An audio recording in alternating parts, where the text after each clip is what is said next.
আসসালামু আলাইকুম। সম্মানিত দর্শক, আশা করি বর্তমানে এই সময়ে আপনারা সবাই অবশ্যই ভালো আছেন। রাজনীতির রঙ্গমঞ্চে প্রতিনিয়ত কত কিছুই না ঘটে। আমরা সাধারণ মানুষ কেবল অবাক বিস্ময়ে সেগুলোর দিকে তাকিয়ে থাকি। এই যে দেখুন, ক্ষমতার পালাবদল, ক্ষমতার মোহ এবং সবশেষে সেই ক্ষমতার চরম পরিণতি, এগুলো কিন্তু ইতিহাসের পাতায় একেবারে নতুন কিছু নয়। আজ আপনাদের সামনে এমন একটি বিষয় নিয়ে হাজির হয়েছি, যা নিয়ে হয়তোবা আপনারা গত কয়েকদিন ধরে চায়ের কাপে রীতিমতো ঝড় তুলছেন। হ্যাঁ, আমি আমাদের সাবেক প্রধান উপদেষ্টা ডক্টর মোহাম্মদ ইউনূস সাহেবের কথাই বলছি। সম্প্রতি ওনাকে যে একটি হলুদ কার্ড দেখানো হলো, তার নেপথ্যের গল্পটা আসলে কি? কেন ওনার ভিভিআইপি নিরাপত্তা বা এসএসএফ প্রটোকলের মেয়াদ 1 বছর থেকে কমিয়ে হঠাৎ করে মাত্র 6 মাসে নামিয়ে আনা হলো? এই প্রশ্নটা কিন্তু এখন সবার মুখে মুখে। আমি চেষ্টা করব অত্যন্ত নির্মোহভাবে কিছু ঐতিহাসিক প্রেক্ষাপট আর রাজনৈতিক যে মনস্তত্ত্ব, সেই মনস্তত্ত্বের আলোকে পুরো বিষয়টি আপনাদের সামনে বিশ্লেষণ করতে। দেখুন সুপ্রিয় দর্শক, আমি যদি একটু ইতিহাসের দিকে তাকাই, তাহলে আমরা দেখতে পাই ফরাসি বিপ্লবের সময়কার ম্যাক্সিমিলিয়ান রোবসপিয়ারের কথা। তিনি ভেবেছিলেন ক্ষমতা হয়তো চিরস্থায়ী। নিজের হাতে গড়া গিলোটিন যে একদিন তার নিজের জন্যই অপেক্ষা করবে, সেটা কিন্তু তিনি ঘুণাক্ষরেও ভাবেননি। রাজনীতির হিসাব নিকাশ বড়ই নির্মম।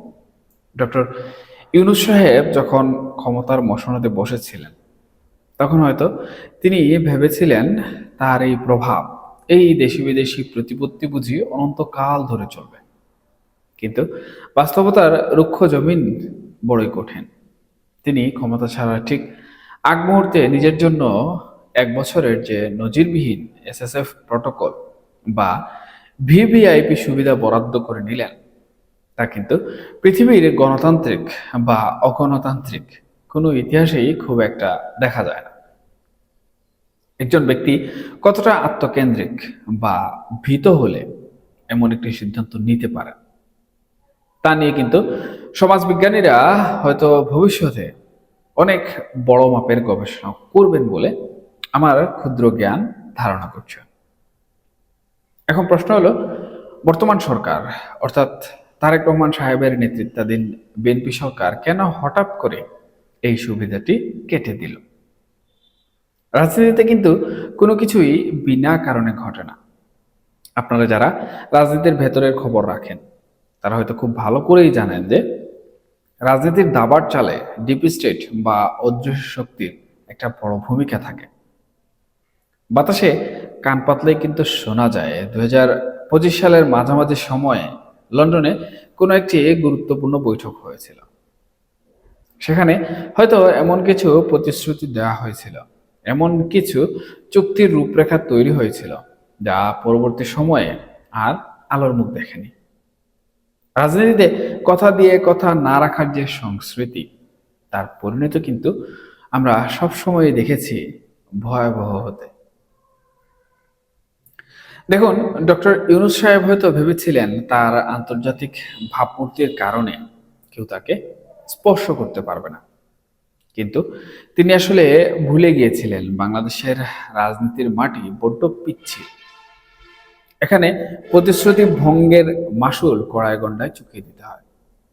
এই যে ওনার নিরাপত্তা সুবিধা কমিয়ে আনা হলো, এটা কিন্তু নিছক কোনো প্রশাসনিক সিদ্ধান্ত নয়। এটা হলো একটা অত্যন্ত পরিষ্কার এবং কঠোর বার্তা। ফুটবলের মাঠে রেফারি যেমন চূড়ান্ত শাস্তির আগে একটা হলুদ কার্ড দেখিয়ে খেলোয়াড়কে সতর্ক করে দেন, ঠিক তেমনি এটিও একটি ইয়েলো সিগন্যাল। সরকার যেন এখানে বুঝিয়ে দিল, অতীতের কোনো অলিখিত চুক্তির দায়ভার তারা এখন আর বহন করতে কোনোভাবেই রাজি নয়। সুপ্রিয় দর্শক, এখানে একটা বিষয় কিন্তু আপনাদের খুব, আমি মনে করি, ঠান্ডা মাথায় চিন্তা করতে হবে। ডক্টর ইউনূস সাহেব যখন রাষ্ট্র পরিচালনার দায়িত্বে এলেন, তখন দেশের মানুষের তার প্রতি কি বিপুল প্রত্যাশা ছিল। মানুষ ভেবেছিল আন্তর্জাতিক খ্যাতিসম্পন্ন একজন মানুষ হয়তো দেশের জন্য নিঃস্বার্থভাবে কাজ করবেন, দেশের যে ক্ষতগুলো রয়েছে সেই ক্ষতগুলো সারিয়ে তুলবেন। কিন্তু আমরা বাস্তবে কি দেখলাম? আমরা দেখলাম ক্ষমতার স্বাদ পেয়ে তিনি যেন সম্পূর্ণরূপে বদলে গেলেন। ক্ষমতায় বসার পরপরই নিজের বিরুদ্ধে থাকা মামলাগুলো একে একে তিনি প্রত্যাহার করে নিতে শুরু করলেন, বা সেগুলো প্রত্যাহার করে নেওয়া হলো। যেমন ধরুন, গ্রামীণ কল্যাণ ট্রাস্টের 666 কোটি টাকার যে কর ফাঁকির মামলা, হাইকোর্টের যে রায় তা বাতিল হয়ে গেল। এমনকি আয়কর মুক্ত সুবিধাও নেওয়া হলো। আপনারা একটু ভাবুন তো, যে মানুষটি সারা জীবন দারিদ্র্য বিমোচনের কথা বললেন, পুরো বিশ্বকে নৈতিকতার সবক দিলেন, তিনি যখন নিজেই নিজের স্বার্থ হাসিলের জন্য রাষ্ট্রের সমস্ত সুযোগ সুবিধাকে এভাবে ব্যক্তিগত স্বার্থে কাজে লাগান, তখন সাধারণ মানুষের মনে কেমন প্রতিক্রিয়া হতে পারে? এটি কি চরম নৈতিক স্থলন নয়? রোমান সাম্রাজ্যের পতনের আগে যেমন অভিজাত শ্রেণী কেবল নিজেদের আখের গোছাতে ব্যস্ত ছিল, সাধারণ মানুষ যারা রয়েছেন তাদের দিকে ফিরে তাকানোর সময় তাদের ছিল না, ঠিক তেমনি একটি হৃদয় বিদারক পরিস্থিতির অবতারণা কিন্তু আমরা আমাদের এই ছোট্ট ভূখণ্ডে ইতিমধ্যে দেখে ফেলেছি। দর্শক, সবচেয়ে বেদনাদায়ক যে জায়গা সেটা কোথায় জানেন? একটি রাষ্ট্রের প্রধান কাজ হলো তারা নাগরিকদের নিরাপত্তা এবং মৌলিক অধিকার নিশ্চিত করা। কিন্তু ওনার শাসন আমলে আমরা কি দেখেছি? একদিকে যখন তিনি নিজের এবং নিজের আশীর্বাদ পুষ্টদের সুযোগ সুবিধা পাকাপোক্ত করতে ব্যস্ত, তখন অন্যদিকে হামের টিকা না পেয়ে শত শত শিশুর প্রাণ ঝরে গেছে। ভাবলে রীতিমতো গা কিন্তু শিউরে ওঠে। রাজনীতি বা ক্ষমতার লড়াই তো বড়দের বিষয়, কিন্তু সেই ক্ষমতার অন্ধমোহের বলি কেন হবে নিষ্পাপ শিশুরা?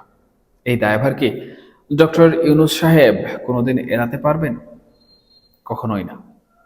শুধুই কি তাই, দেশে এক ধরনের ভয়ঙ্কর বিচারহীনতার সংস্কৃতি কিন্তু সেই সময় তৈরি করা হয়েছিল, যেগুলোর কোনো মাসুল আমি মনে করি কোনোদিন কেউ দিতে পারবে না। এই যে মব জাস্টিস বা উন্মত্ত জনতার বিচারের নামে যে নৈরাজ্য সৃষ্টি করা হলো, তা যে কোনো সভ্য সমাজের জন্য কিন্তু কলঙ্কজনক। ইতিহাস সাক্ষ্য দেয়, যারা মব বা উন্মত্ত জনতাকে নিজেদের স্বার্থে উস্কে দেয়, সেই উন্মত্ত জনতার আক্রোশের শিকার একদিন তাদের নিজেদেরই হতে হয়। মেরি শেলির বিখ্যাত উপন্যাস ফ্রাঙ্কেনস্টাইনের দৈত্যের গল্পটা তো আমাদের সবারই আমি মনে করি জানা আছে। নিজের হাতে গড়া দানব যেমন স্রষ্টাকেই ধ্বংস করে দেয়, ঠিক তেমনি ডক্টর ইউনূস সাহেবের সময়ে যে মব কালচার কিংবা জঙ্গিবাদের যে নীরব উত্থান ঘটেছে বলে অভিযোগ করা হচ্ছে, তা কিন্তু আজ তার জন্যই এক বিশাল বুমেরাং হয়ে দাঁড়িয়েছে। সুপ্রিয় দর্শক, এখন পরিস্থিতি কোন দিকে গড়াচ্ছে সেটা কিন্তু খুবই পরিষ্কার। গত মার্চ মাসে তিনি একটি আন্তর্জাতিক সংলাপে অংশ নেয়ার কথা বলে জাপানে পাড়ি জমিয়েছেন। এখন পর্যন্ত তিনি দেশে ফেরেননি। এদিকে আগামী 10 আগস্ট ওনার সেই অবশিষ্ট বিশেষ নিরাপত্তা সুবিধার মেয়াদও কিন্তু শেষ হয়ে যাবে। এরপর তিনি বাংলাদেশের 8-10 জন সাধারণ মানুষের মতোই একজন হয়ে যাবেন। এখন সাধারণ একজন নাগরিক হিসাবে তিনি কি দেশে ফেরার সাহস পাবেন? আমার কিন্তু কোনোভাবেই মনে হচ্ছে না। মনে হচ্ছে তিনি দেশে ফিরবেন না, তিনি এই সুযোগে পালিয়ে গেছেন। কারণ তিনি নিজেই জানেন যে তিনি কি বীজ বপন করে গেছেন। তিনি জানেন যে দেশের মানুষ এখন কতটা ক্ষুব্ধ। এই যে মবের শিকার হওয়ার আতঙ্ক, এই যে যে কোনো সময় চরম বিশৃঙ্খলার মুখে পড়ার ভয়, এটাই কিন্তু এখন তাকে তাড়িয়ে বেড়াচ্ছে। জীবন সাহান্যে এসে একজন বিশ্ববরেণ্য নোবেল বিজয়ীর এমন করুণ পরিণতি সত্যিই বড় আক্ষেপের। তিনি চাইলেই পারতেন ইতিহাসের পাতায় একজন অবিসংবাদিত নায়ক হয়ে থাকতে, কিন্তু তিনি বেছে নিলেন আত্মস্বার্থের পথ। দর্শক, আমাদের দেশের সিনিয়র আইনজীবীরা পর্যন্ত আক্ষেপ করে গণমাধ্যমে বলেছেন যে উনার মতো একজন মানুষের হাতে দেশের শাসনভার যাওয়াটা ছিল আমাদের জাতির জন্য এক বিরাট বড় লজ্জার। অনেকেই তো এখন অত্যন্ত জোরালো দাবি তুলছেন ওনার বিরুদ্ধে সুনির্দিষ্ট মামলা হওয়া উচিত। বিশেষ করে ওই যে শত শত নিষ্পাপ শিশু টিকার অভাবে মারা গেল, আর দেশে যে নৈরাজ্যের পরিস্থিতির সৃষ্টি হলো, তার দায়ভার তো তাকে নিতেই হবে। অনেকেই এখানে বলছেন ইন্টারপোলের মাধ্যমে তাকে দেশে ফিরিয়ে এনে বিচারের মুখোমুখি করা উচিত। দেখুন সুপ্রিয় দর্শক, আইনিভাবে উনার বিচার হবে কি হবে না সেটা আমি মনে করি একটা সময়ের বিষয়, কিন্তু ইতিহাসের আদালতে কিন্তু উনার বিচার ইতিমধ্যেই শুরু হয়ে গেছে। ক্ষমতার মোহ মানুষকে কতটা অন্ধ করে দিতে পারে, কতটা জনবিচ্ছিন্ন করে দিতে পারে, তার এক জ্বলন্ত উদাহরণ হয়ে থাকবেন এই ডক্টর মোহাম্মদ ইউনূস। রাজনীতিতে কেউ অপরিহার্য নয়, আর ক্ষমতাও কারো চিরস্থায়ী নয়। যারা এই ধ্রুব সত্যটি ভুলে যান, প্রকৃতির অমোঘ নিয়মে তাদের পতন অনিবার্য। আমি আজ আর এই বিষয়ে কথা বাড়াবো না। আপনারা সবাই নিজ নিজ জায়গা থেকে পুরো পরিস্থিতিটি একটু ভেবে দেখবেন, ঠান্ডা মাথায় বিশ্লেষণ করবেন, এবং আপনাদের যে মন্তব্য রয়েছে সেটা ভালো হোক খারাপ হোক, পক্ষে হোক বিপক্ষে হোক, আপনারা কমেন্ট বক্সে অবশ্যই জানাতে ভুলবেন না। কারণ আপনাদের কমেন্টগুলো আমার জন্য গুরুত্বপূর্ণ। আমি সেখান থেকে শিক্ষা অর্জন করি। আল্লাহ হাফেজ।